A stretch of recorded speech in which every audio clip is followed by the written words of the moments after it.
नमस्कार दोस्तों, स्वागत है आप सभी का आपके अपने यूट्यूब चैनल पर।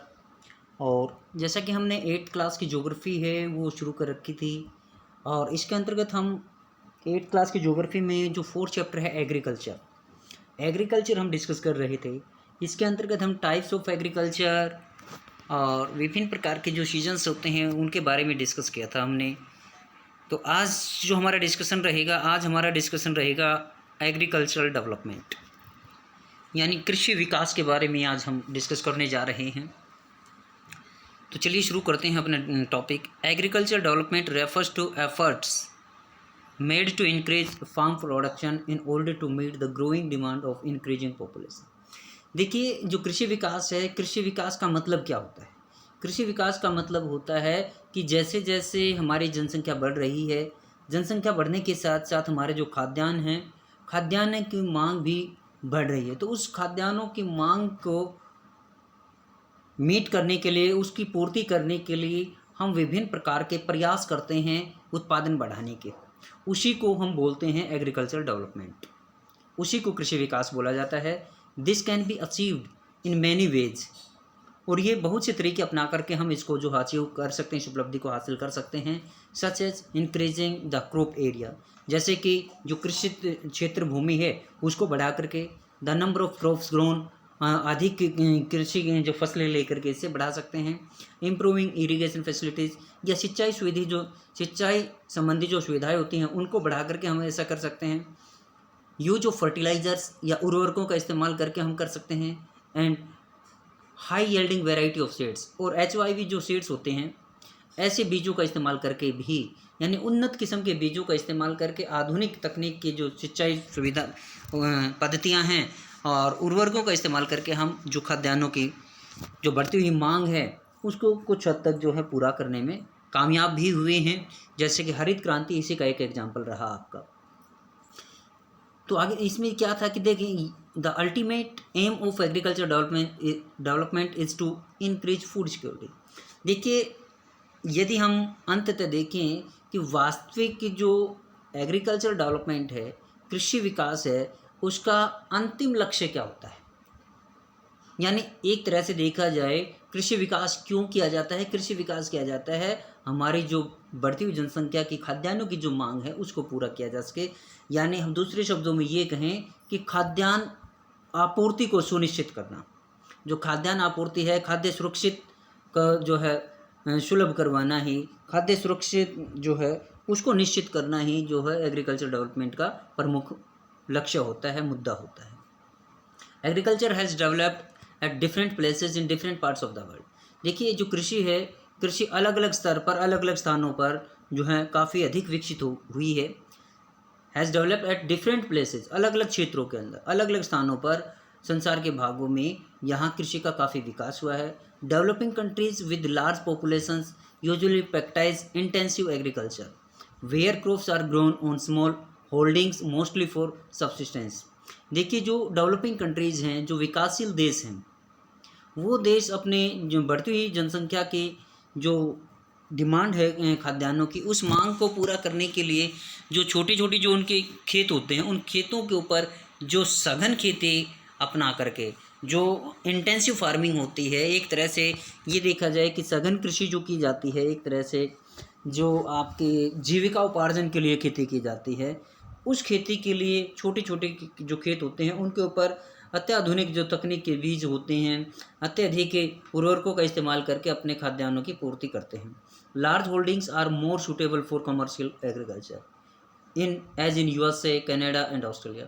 जबकि बड़े बड़े जो खेतों के जो फार्म होते हैं, खेत होते हैं, जैसे कि अमेरिका के अंदर, कनाडा के अंदर, ऑस्ट्रेलिया के अंदर, इन क्षेत्रों के अंदर प्राय जो है आपके जो व्यापारिक कृषि है उस खेती का जो विकास ज़्यादा हुआ है। यहाँ पर जो खेती का जो प्रकार है वो एक तरह से देखा जाए तो व्यापारिक कृषि यहाँ पर ज़्यादा की जाती है, यानी यहाँ पर जो खेती का प्रोडक्शन लिया जाता है वो बाज़ार के लिए लिया जाता है। With the help of 2 case studies of farms, one from India and other from USA, let us understand about agriculture in the developing and developed country. चलिए हम दो एग्जांपल्स लेते हैं, एक विकसित देश का और एक विकासशील देश का। विकसित देश, चलो हम भारत से एक एग्जांपल उठाते हैं और एक एग्जांपल आपका अमेरिका से लेते हैं। चलो यहाँ फार्म जो अपना इंडिया में है उससे डिस्कस करते हैं। There is small village Adilabad in Ghazipur district of Uttar Pradesh. Uttar Pradesh का जो गाजीपुर डिस्ट्रिक्ट है, यहाँ पर एक आदिलाबाद छोटा सा गाँव है। Munnalal is a small farmer in this village. इस गांव के अंदर मुन्नालाल नाम का एक छोटा किसान है। Who has farm land of about 1.5 hectare, जिसके पास की 1.5 हेक्टेयर भूमि है। His house is in the main village, और उसका जो घर है वो मुख्य गांव के अंदर है। He purchases high yielding varieties of seeds from the market every alternate years, और प्रत्येक वर्ष वो जो बाज़ार से जो है उच्च उत्पादकता वाले बीज जो है वो खरीदता है। द लैंड इज़ फर्टाइल, और उसकी जो भूमि है वो उपजाऊ है। And he grows at least 2 crops in a year, और एक साल में वो 2 फसलें ले लेता है। विच आर नॉर्मली व्हीट और राइस एंड पल्सेस, जिनमें कि मुख्य तौर पर आपका एक गेहूँ हो जाती है तो दूसरी चावल और दालें हो जाती हैं। The farmer takes advice of his friends and elders as well as government agriculture officers regarding farming practices, और कृषि संबंधी जो गतिविधियां हैं उनके लिए और कृषि संबंधी पद्धतियों के लिए वह अपने बुजुर्गों के साथ साथ अपने मित्रों से, इवन और सरकार की जो मूलभूत जो स्कीम्स आती हैं उन सभी का सहारा लेता है अपनी जो कृषि को उन्नत करने के लिए। He takes a tractor on rent for ploughing his field, अपने खेत की जुताई करने के लिए वो ट्रैक्टर को किराए पर लेकर के जाता है। Though some of his friends still use traditional methods of using bullocks और प्लोइंग, जबकि उसके बहुत से मित्र जो हैं वो अभी भी जो अपने परंपरागत जो कृषि के औजार हैं, स्रोत हैं, उन्हीं का इस्तेमाल करते हैं, जैसे कि बैलों से अपनी खेती की जुताई करवाते हैं। जैसा कि ये फिगर नंबर 4.14 के अंदर दिखा रखा है, फार्मर प्लोइंग ए फील्ड, एक खेत की जुताई जो है किसान बैलों से कर रहा है। There is a tubewell in the nearby field which he takes on rent to irrigate his field, उसके पास के खेत में एक ट्यूबवेल है जहाँ से वो पानी जो है किराए पर ले लेता है, अपने जो है खेत के सिंचित करने के लिए वहाँ से पानी मोल ले लेता है। Munnalal also has 2 buffalo and few hens, Munnalal के पास देखिए 2 भैंसें हैं और कुछ मुर्गियाँ भी हैं। He sells milk in the cooperative store located in the nearby town, और पास के गाँव में जो आपके जो कोऑपरेटिव सोसाइटी का जो एक स्टोर है, जो सहकारिता का एक जो स्टोर है, भंडारण है, वहाँ पर वो अपने दूध को बेचता है। He is a member of the cooperative society, और कोऑपरेटिव सोसाइटी का वो सदस्य है। Which also advises him on the type of fodder for his animals, कि उसको अपने पशुओं को किस प्रकार का जो चारा देना चाहिए, किस प्रकार से अपने पशुओं की उसकी सुरक्षा करनी चाहिए। Measure to protect the health of livestock, अपने पशुओं को किस प्रकार से जो है सुरक्षित रखना चाहिए। एंड आर्टिफिशियल इंसेमिनेशन, और किस प्रकार से जो है उनके जो है पशुओं का जो कृत्रिम गर्भाधान वगैरह की किस प्रकार से करवाया जाना चाहिए। ये सारी चीज़ें जो हो अपने सोसाइटी से और अपने मित्रों से विचार विमर्श करके वो मतलब आधुनिक चीज़ों का इस्तेमाल कर रहा है Munnalal. All the members of the family help him in various farm activities, और अलग अलग प्रकार की जो खेती की क्रियाएँ होती हैं परिवार के सभी सदस्य मिल करके उन सभी क्रियाओं के अंदर भाग लेते हैं। यानी मुन्नालाल के सदस्य के सभी जो लोग हैं वो मुन्नालाल की मदद करते हैं खेती के अंदर। Sometimes he takes credit from a bank और the agriculture cooperative society to buy HYV seeds and implements. कई बार क्या होता है कि वो अपने जो बैंक से या जो उसकी जो सोसाइटी है कोऑपरेटिव सोसाइटी, वहाँ से HYV सीड्स खरीदने के लिए, अन्य औजार खरीदने के लिए उधार भी ले लेता है। He sells his produce in the mandi located in the nearby town, और पास के जो कस्बे के अंदर जो मंडी लगी हुई है वहाँ पर वो अपने उत्पाद को बेच देता है, अतिरिक्त उत्पाद जो होता है उसको बेचता है। Since majority of the farmers do not have lack storage facilities, क्योंकि देखिए अधिकांश किसानों के पास जो है जो स्टोरेज फैसिलिटीज़ नहीं होती, भंडारण की सुविधाएं नहीं होती हैं। They are force to sell the produce even when the market is not favourable to them, उनको अपना जो उत्पादन है उनको अपने उत्पाद तब भी बेचने पड़ते हैं चाहे मार्केट में उनके अनुकूल भाव हो या ना हो, यानी बाज़ार उनके अनुरूप है या नहीं है, उनकी जो बाज़ार में मोल भाव सही है या नहीं है, फिर भी उनको अपना उत्पाद बेचना होता है भंडारण की कमी होने की वजह से। इन रिसेंट ईयर्स कुछ सालों के दौरान यानी हाल के वर्षों में क्या हुआ, the government has taken some steps to develop storage facilities.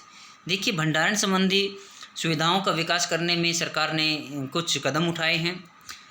ये था अपने भारत का जो एक फार्म का सीन, जिसके अंदर मुन्ना लाल का हमने डिस्कशन किया। मुन्ना लाल को जो है एक डिटेल में, एक फार्मर है उसकी डिटेल हमने यहाँ पर जाने। And agriculture field in India के बारे में ये देखा हमने। नेक्स्ट जो है a farm in the USA का एक फार्म है, उसका सीन देखते हैं हम। The average size of a farm in the USA is much larger than that of an Indian farmer. देखिए अमेरिका के अंदर जो खेतों का जो साइज़ है, फार्म का जो साइज़ है, वो भारतीय किसानों के जो फार्म होते हैं उनसे कई गुना बड़ा होता है। A typical farm size in the USA is about 250 hectares. यहाँ पर यदि हम अमेरिका के अंदर यदि फार्म का साइज़ देखें तो लगभग वहाँ पर 250 हेक्टेयर्स किसानों के पास ज़मीनें हैं। The farmer generally resides in the farm. और जो किसान हैं वो अपने फार्म के अंदर ही अपना रेजिडेंस बना लेते हैं, अपना आवास बनाते हैं। Some of the major crops grown are corn, soybean, wheat, cotton and sugar beet. और यहाँ पर जो प्रमुख फसलें ली जाती हैं इन किसानों के द्वारा, उनमें से हैं आपका कॉर्न मक्का है, सोयाबीन है, गेहूँ है, कपास है, शुगर बीट चुकंदर है। जॉय हॉर्न ए फार्मर, जो हॉर्न एक किसान है ऑस्ट्रेलिया का, a farmer in the middle west, मध्य पश्चिम के अंदर जो मिड वेस्ट उसका यूएसए का एक जो क्षेत्र है वहाँ का जो किसान है, इन लोआ स्टेट के अंदर owns about 300 hectares of land, जिसके पास 300 एकड़ ज़मीन है। He grows corn on his field after making sure that soil and water resources meet the needs of the crop.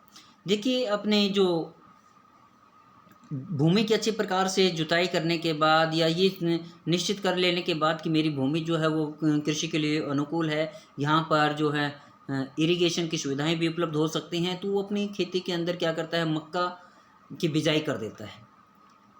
Adequate measures are taken to control pests.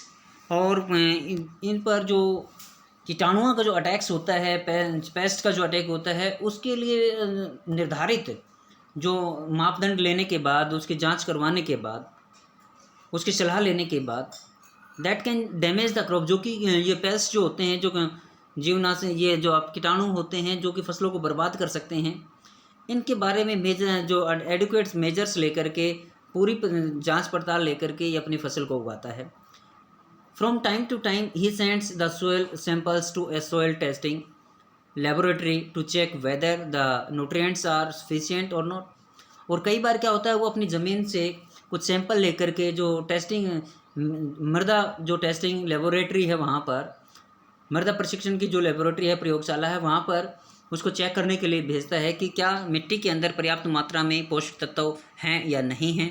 The results help Joy Horn to plan a scientific fertiliser programme, जिसकी वजह से, इन सब की वजह से Joy horn जो है एक साइंटिफिक फर्टिलाइज़र प्रोग्राम के बारे में सोचता है। वहाँ पर अपने यहाँ पर एक जो वैज्ञानिक तरीके से जो फर्टिलाइजेशन किया जा सकता है उसके बारे में सोचता है। His computer is linked to the satellite which gives him a precise picture of his field. उसका जो कंप्यूटर है वो उसके सैटेलाइट से जुड़ा हुआ है, जो कि उसके फार्म की जो पिक्चर है वो उसको प्रोवाइड करवा देता है, उपलब्ध करवा देता है। This helps him to use chemical fertilisers, जो कि इसके फर्टिलाइजर्स, केमिकल फर्टिलाइजर्स के जो रासायनिक उर्वरक हैं उनके इस्तेमाल करने में उसके लिए काफ़ी मददगार साबित होते हैं। And pesticides whenever they are required, जब कभी भी उसको इन पेस्टिसाइड्स के यानी इन कीटाणुनाशकों की और जो रासायनिक उर्वरक हैं, जब भी इनकी आवश्यकता होती है तो वो इस तकनीक के माध्यम से अपने खेतों के अंदर इस प्रकार का छिड़काव इनका यूज कर लेता है। ही यूजेस ट्रैक्टर का इस्तेमाल करता है अपने खेतों के अंदर। सीड ड्रिल्स, सीड जो बिजाई के जो ड्रिल्स आती हैं उनका इस्तेमाल करता है। लेवलर, जो भूमि को समतल करने के लिए लेवलर का इस्तेमाल करता है। कंबाइन हार्वेस्टर, कंबाइन मशीनों के इस्तेमाल करता है अपनी खेती के जो थ्रेसिंग करने के लिए। To perform various agriculture operations, देखिए विभिन्न प्रकार के जो कृषि कार्य करने के लिए वह मशीनों का इस्तेमाल करता है अपने, क्योंकि फार्म जो है बहुत बड़ा है, 300 हेक्टेयर्स उसके पास ज़मीन है। तो ऐसे में जो लेबर, जो मैनुअल लेबर है वो वहाँ पर जो है काफ़ी महंगा साबित हो सकता है। मैनुअल लेबर की कमी होने की वजह से, मैन पावर कम होने की वजह से मशीनों के ऊपर ये डिपेंड रहता है। Grains are stored in the automated grain storage, और उसके पास जो ऑटोमेटेड ग्रेन स्टोर है उसके अंदर जो है वो अपने अनाज का भंडारण कर लेता है, और डिस्पैच्ड टू मार्केट एजेंसीज, या फिर उसको बाद में डिस्पैच कर देता है जो मार्केट एजेंसीज हैं, संस्थाएं हैं, उनके पास बाज़ार के अंदर अनाज को भेज देता है। The farmer in USA works like a businessman.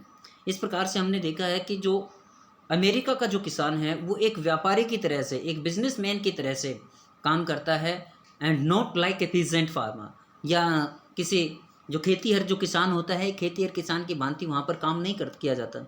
वहाँ पर एक मैकेनाइज्ड सिस्टम है, वहाँ पर मशीनीकरण है वहाँ पर यूएसए के अंदर, क्योंकि बड़े बड़े फार्म होने की वजह से जो मैन पावर है वो कम है, और जिसकी वजह से वो काम वहाँ पर मशीनों से ज़्यादा किया जाता है।